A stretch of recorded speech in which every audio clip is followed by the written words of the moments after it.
early of your career, were you already thinking like a builder or were you just trying to become a good engineer? Ano ka doon?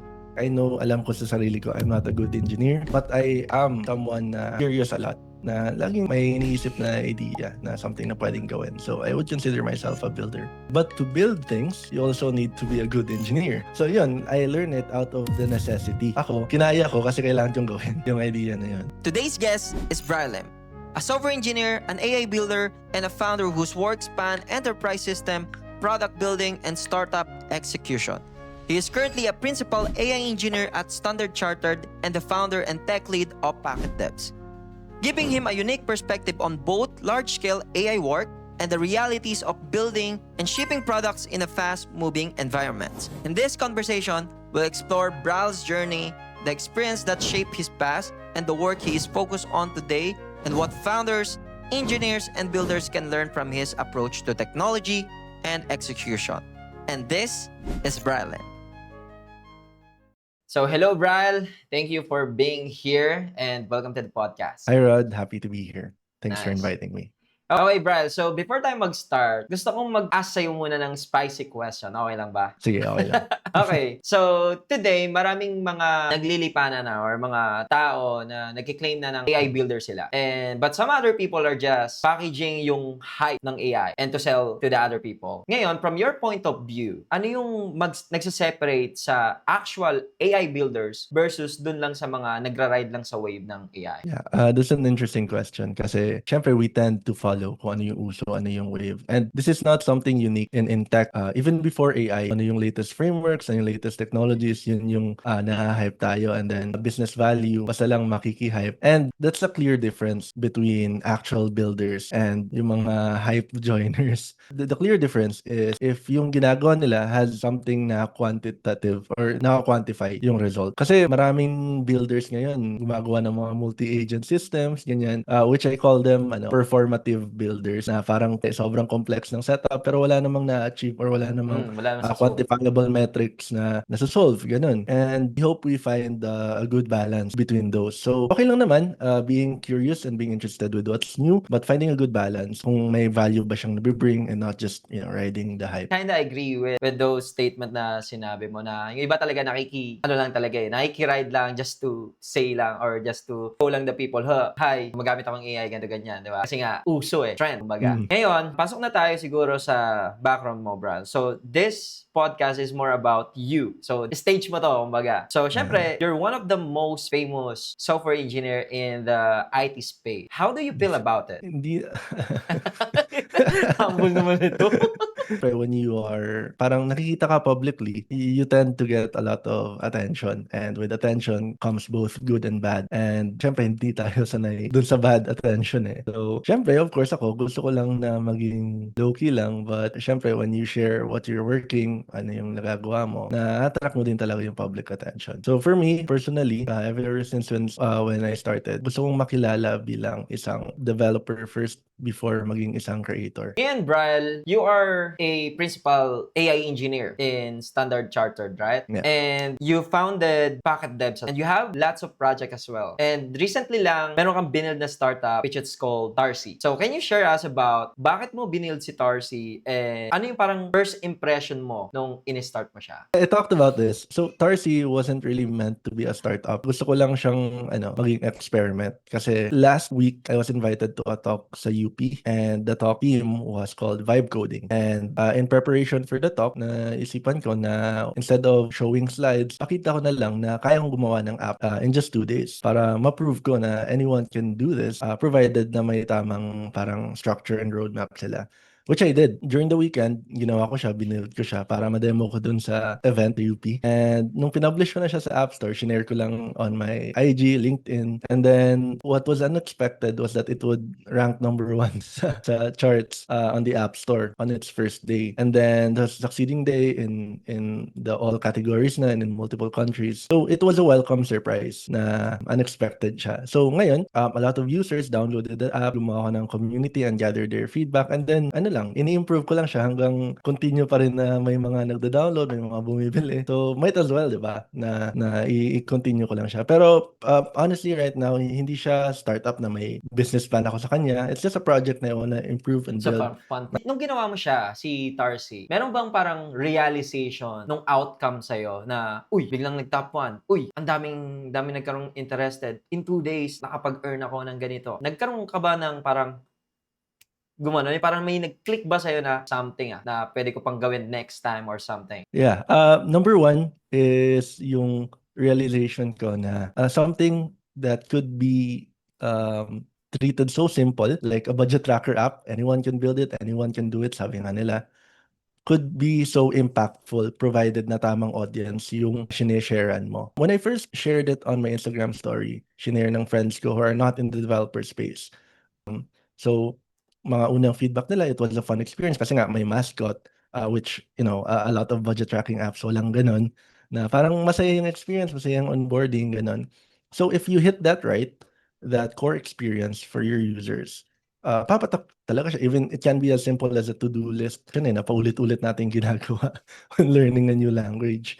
So, yun yung realization ko. And it's my first time na building an app na public, B2C. So, I'm marketing to other people. So, hindi lang businesses. So, it's a fun experience for me na na-realize ko na nasa bubble lang tayo na dapat may AI na, advanced na. But something as simple as that na magandang experience could rise to the charts really quickly. That's cool. Ako kasi hindi ko pa na-experience yan kahit ang tagal ko na sa IT industry, di ba?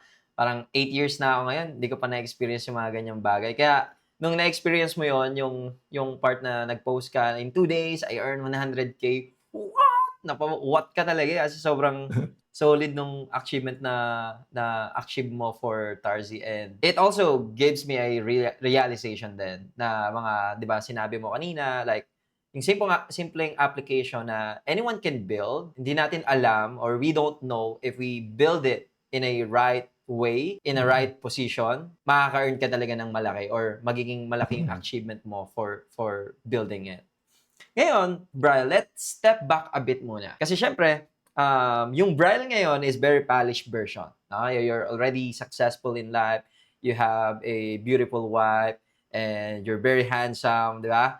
I mean, you're very famous in the IT space. Ngayon, Brian, syempre maraming audience, maraming mga umiidolo sa'yo, mga students or working na, paano ka ba nagsimula? Paano ba yung naging journey mo before mabuo si Polish Brian? Sige. Release. si Alpha Brian, kumbaga. I think it all started when I was 15. It was my first time touching a line of code.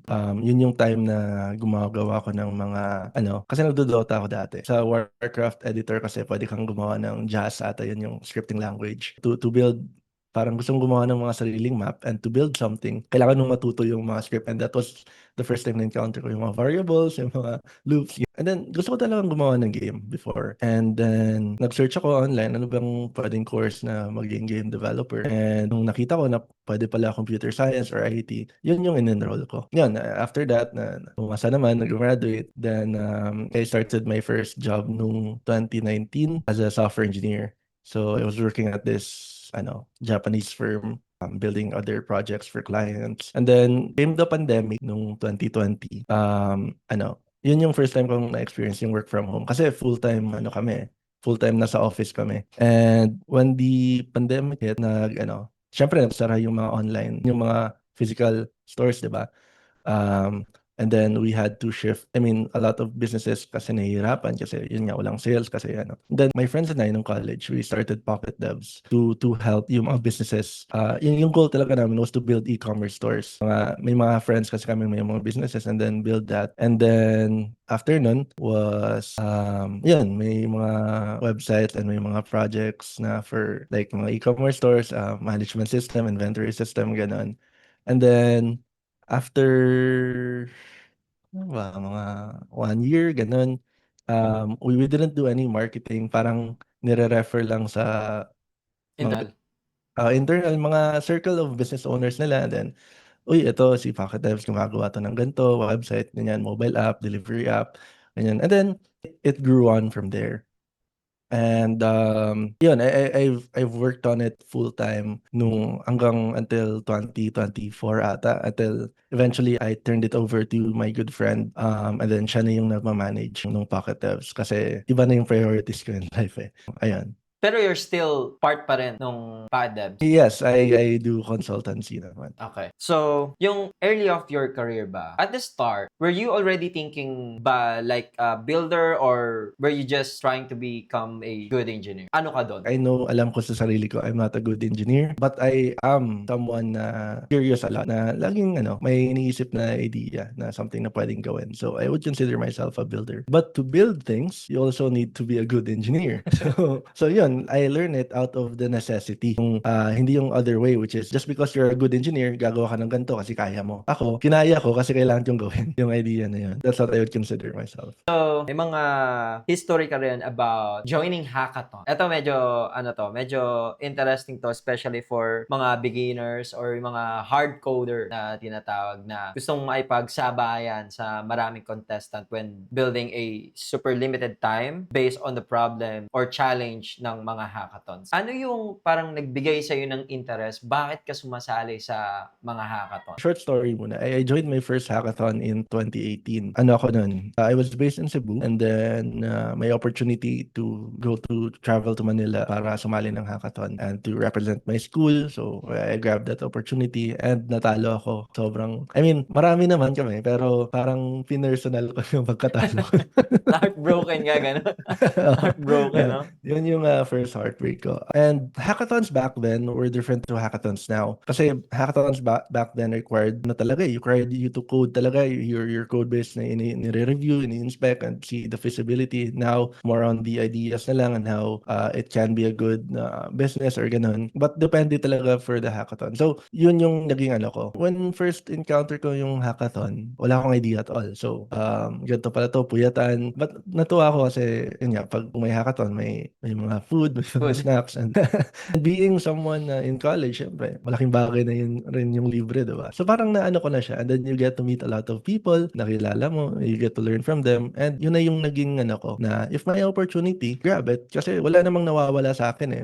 Napupuyat lang ako. But win or lose, dagdag experience na rin yun for me. And if manalo, syempre, may pera. But if matalo, at least you get to learn from it and apply it to your next, kung ano man yung gagawin mo. So tingin mo, isa yung hackathons or isa yung mga competition na sinalihan mo sa hackathons yung nagbigay sa'yo or nag-help sa'yo na ma-improve yung engineering skills mo? Probably, pero I would consider it not much. Siguro joining hackathons, yung nag-improve sa akin is yung marketing skills ko and public speaking skills ko. Kasi you can be a good coder, you can be a good engineer, but if you can't present your pitch correctly or wala kang confidence, wala din. Sablay din yung presentation mo. And in hackathons, 80% of the time, yung pitch yung nananalo or nagpapanalo sa'yo. I agree. Di ba nga parang may kasabihan na matalino ka nga pero hindi mo naman kaya magsalita. So wala din. That's true. And sorry, dagdag ko lang. I was not the best student in college. Marami yung bagsak. And may mga kilala ko na sobrang galing, sobrang talino. But still, they're stuck in the same company. Hindi nag-grow career-wise, salary-wise. And hindi ibig sabihin na hindi sila magaling na engineer. Hindi sila magaling na programmer. Hindi lang napapractice. Kasi this is the harsh truth. The soft skills get you promoted and get you hired for better compensation. If you know how to market yourself, yun talaga yung malaking factor nun. Correct. I totally agree with the soft skills. Kasi that's the same thing with me. Hindi rin ako yung best student sa school namin. Pero I would say na medyo mataas yung na-attain ko compared from them. Hindi ko na sinasabi na lahat sila pero most of them na medyo mas mataas yung na-attain ko in my career-wise. Okay, let's move forward na sa ano yung tingin mong parang hardest part of growing from engineer to someone leading kasi you're leading, you're building, and also you're shipping. And it was a different lanes, di ba? I mean, medyo challenging yung mga lanes na yun. So, paano mo siya nababalance? And ano yung parang nagiging challenge for you from an engineer to become leading and building and shipping or a builder? Great question. So, the thing with, not just me, but with a common thing among engineers is they take ownership seriously. So, and that results into micromanagement. Kasi isa sanay ka na parang individual contributor ka for a long time, alam mo na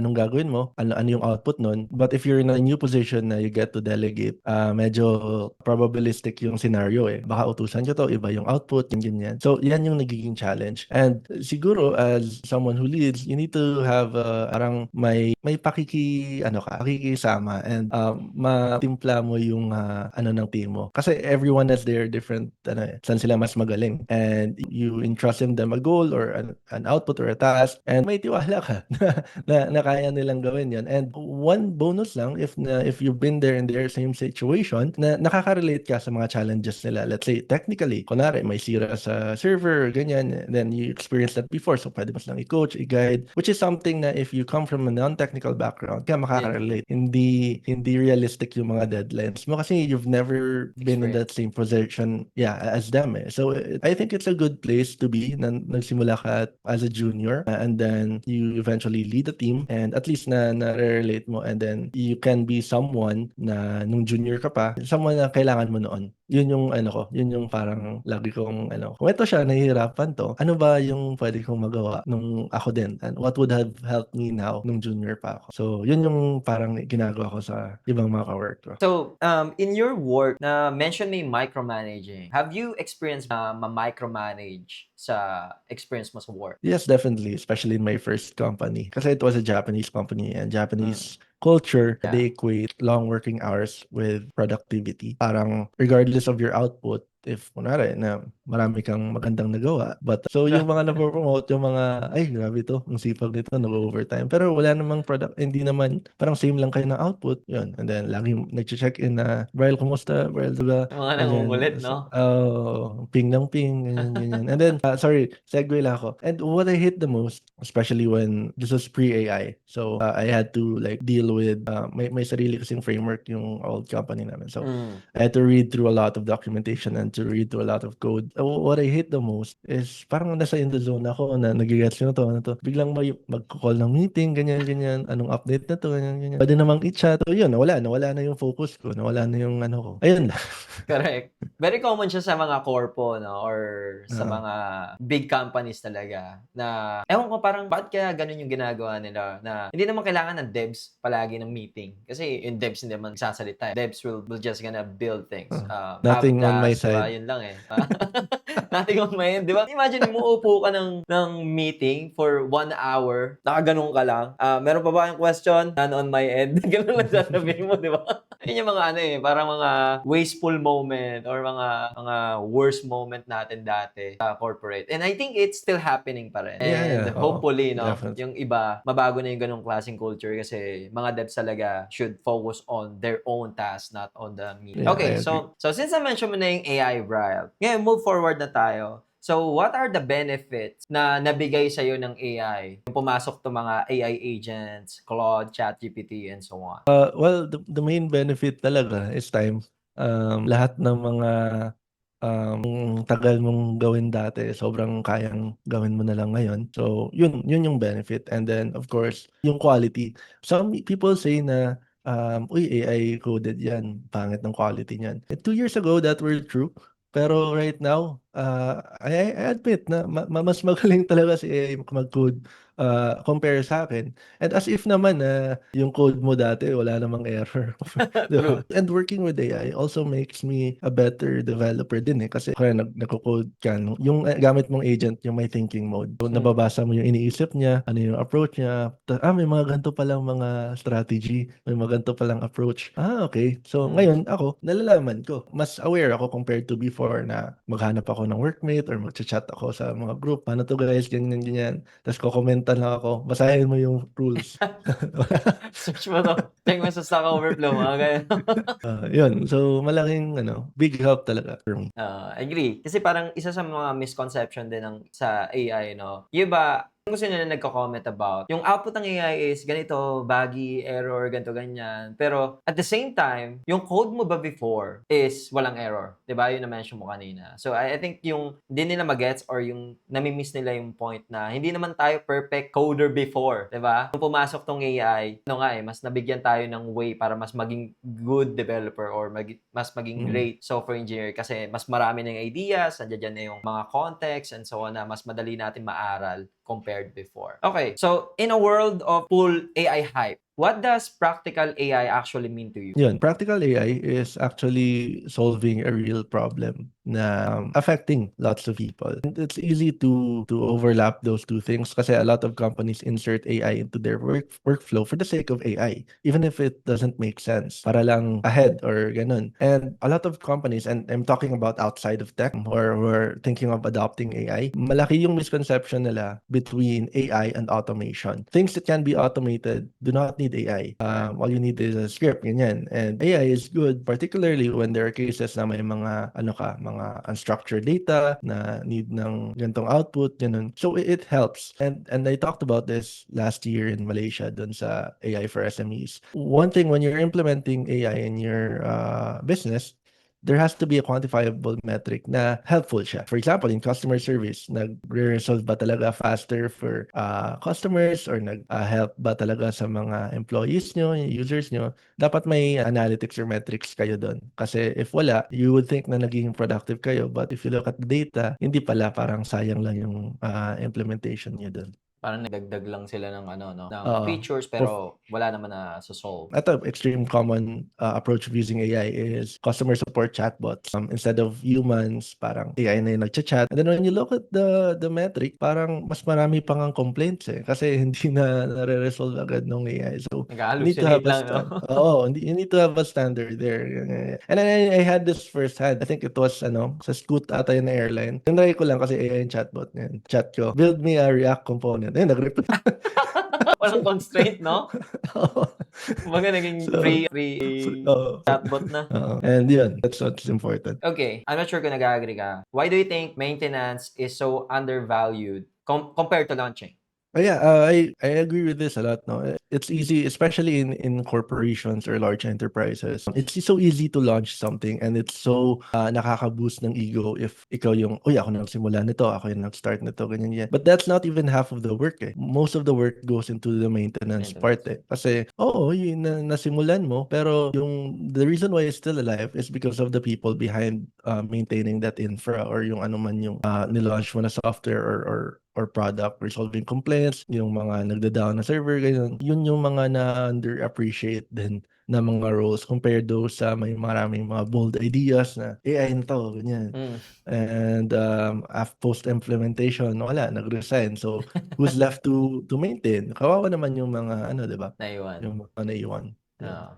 Kasi parang yung sa Tarsi mo, di ba? If you launch your Tarsi, hindi naman yun yung perfect na, tapos na. Di ba? You still need to maintain it. You still need to add some features based on the feedbacks from your user, which is yung Tarsi community mo. Nakikita ko nagpa-post ka doon about asking feedbacks from your users which is really good. Lang, kwento ko lang.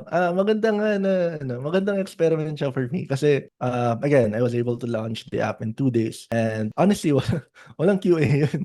The best QA for me, for an app that it took that long, was the actual users itself. Correct. So, na-report nila na, ay, hindi ito gumagana, pwede bang may ganito, ganyan. Sige, compile ko lahat. Ganyan, next release, update. Personalized, parang sulit naman yung bayad nila kasi naririnig ko sila para resolve agad yung ano nila. And with AI, sobrang bilis na lang gawin ngayon. And I think that's gonna be a new trend for launching an app or maintenance in the future. Yan, masaya ako kasi marami ding nag-engage at nagre-report ng mga sira or mga gustong feature. So, yun, nag-grow siya as the community grows as well. Nice. And earning as well. Syempre, di naman tayo motivated mag-fix kung hindi nag-earn. Kung walang walang give back, kumbaga. Hindi na natin i-fix yun. Okay. So, what are you most focused on building right now aside from Tarsi? Siguro Meron ba or wala? Well, marami akong Marami. ginagawa. Aside Grabe from naman. Tar, maraming work, maraming ibang side projects, ganun. I hope na in the future, I can just focus on one and grow that one thing. And parang masaya ako sa nagagawa ko kay Tarsi kasi isang product lang siya and I get to sell it multiple times. I don't have to, hindi kasi siya B2B na dapat customize for your customer, ganyan. And everyone can use it. Hindi lang specific niche Correct. yung gagamit sa kanya. And tinatry ko lang to make it the best app for budget tracking as possible. Kasi wala naman siyang wala siyang subscription fee. It's just a one-time payment and that's the reason why it's a one-time payment kasi wala akong mini-maintain na server, Server. wala akong mini-maintain na authentication, database, ganyan. Correct. Basically wala akong gastos on Mhm. my side. So why should I have a subscription for the app na ganun? Kasi So, offline lang siya, eh, no? Oo, offline lang siya. It's stored in their data. So, private din siya. Walang ibang kasi your financial data, sobrang importante yan. Sobrang Correct. sensitive info yan. And sila yung may hawak nun. And yun, since one time lang siya, gusto ko nang isagad na lahat ng features, ito yung pinakamagandang app na mabibili mo just for one time payment. And masusulit yung bayad mo doon. Na-mention mo kanina, Brian, na you have lots of ideas and many people have the same, ideas, no? Lahat tayo na mapapansin natin or especially mga builders or mga software engineers, may mga may mga ideas yan na nasa isip natin or nakalista sa notebook or sa computer natin. My question for you is, how do you decide sa mga ideas na worth shipping versus dun sa noise lang? So, talaga, experiment and release early on. Kasi yung mga gagamit naman talaga yung magva-validate sa idea mo eh. That's why I avoid projects na sobrang tagal gawin to have an MVP. And tas pag launch mo, wala namang gagamit. So, Aray. yun, sayang.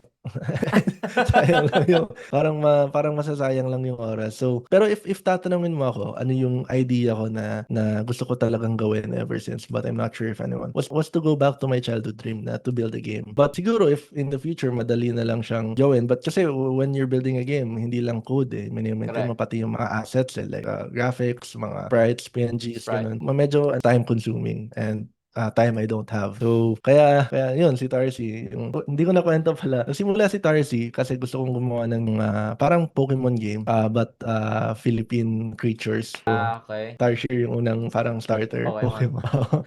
But, yun, parang naisip ko na, kahit na generate ko siya with, Gemini, parang ang bagal, tas i-animate yung, tas I have to do this for a lot of characters, parang, ako, nakakapagod Sobrang time naman to. consuming. Pero yun, may asset na generate ko na si Tarsi na mascot ko. Nire-use ko na lang siya for a project. And ayun, siya na naging mascot for a budget tracking app. Actually, hindi pa nga ako nakapag-try din mag-build ng games. Pero I'm familiar with the sprite kasi isa yun sa parang ginamit namin before sa project ko, previous work, for our animation. So, it's really good. Okay, so siguro punta na tayo sa vision mo ngayon, no? What kind of work do you want to be known for in the next few years? Well, pangarap ko talaga maging I mean, yung nag-accelerate ng mga ginagawa ng iba. Yun, pangarap ko maging investor na, uy, ang ganda ng project mo yan. Sige, bigyan natin ng That's funding yan. Ganyan. Correct. Kasi Same. parang hindi lang isa yung nagagawa. Parang nakaka-support ka rin ng mga Correct. interesting na project. Hindi pa sa ngayon, pero in the Working future, on it. maybe. Working on it. Working on it. Well, natanong ko na kanina kung ano yung binibuild mo. So, meron bang some project na parang niluluto ka right now na hindi mo pa sino-show sa madla or hindi mo pa minimension sa madla? Mabibigyan mo ba kami parang, alam mo yun, teaser or something na, hey guys, I'm building something and this is the description or this is the idea of that, or wala ka pang ganon? Well, publicly open naman ako sa mga ginagawa ko. But So you're just- yun, hindi, may niluluto ako pero ano pa siya, tinatapos ko lang na mag-die down yung hype ni Tarsi. So, nirarate ko pa while it's still there. In fact, hindi ko pa nga minamarket si Tarsi masyado kasi 9 days pa yung Android approval. So, pag may Android na, para yung dalawang platform na, saka na ako mag-mass market nung app. But yun, on the side, may hinire na ako na SVG and animator. So, baka magawa ko na yung game na gusto kong gawin. Okay, so since malapit na tayo mag-end, Brian, siguro Siguro, for the engineers or founders who want to build but laging nag-overthink, ano yung mabibigay mo sa kanilang advice? Just release what you have. It doesn't need to be perfect. Hindi kailangang maging perfect. And I hopefully yung ginawa ko is a good example of that. Kasi kung ipe-perfect mo yan, hindi yan matatapos eh. May mga features ka pang maiisip na idadagdag hanggang wala namang gagamit. So kung gusto mo na may gagamit talaga yung app, ship it and then makinig ka sa mga gagamit sa app mo. Kasi hindi naman ikaw yung gagamit eh. Yung mga features mo hindi pala useful sa iba. So yun, listen to your users and just add that to your project and for sure madami yung gagamit nun. That's a Yun lang. great advice. Okay, so another question is, what lesson took you the longest to learn? Siguro teka lang, papaisip ako nun Ano yun? Ano yun? Anong lesson yan? Ito. So ako, I've been open with a lot of my projects publicly. Marami akong ginagawa. And this is the harsh truth. Hopefully everyone can also take this note as well. When you're building something and you really plan to release it, huwag niyo muna i-share. Gawin niyo in private. I-share niyo lang pag ready na siyang gamitin. Kasi when you share it, you get a false sense of achievement eh. Na, na-share ko na, nakuha ko na yung validation ko na ay, maraming interested. Pero wala pang gagamit sa app mo. And then after nun, tatamarin ka na. And then hanggang hindi mo pa, So don't celebrate too early until you get into the finish line. So pag nasa finish line ka na, sigaw mo sa buong mundo anong nagawa mo. And then the users will follow. Agree. That's really great. Yan. Sige, ano ko yan? Susundin ko yan, Brian. Susundin ko yan. For everyone, based on my... Okay, Brian. Last question. Where can people follow your work or check out what you're building? You can follow me on my Instagram or on TikTok. If you wanna see more of my lifestyle, yung long form ko, nasa YouTube ko rin na walang viewers. Pero okay lang kasi for myself lang naman na yun. Yun lang. Ayos, Brian. Thank you so much for the podcast and thank you sa mga solid na insights na binigay mo sa akin and also sa mga viewers natin, sa mga fan mo rin, of course. So, yun. Thank you. Yun. Thank you. Thank you. Thank you, everyone.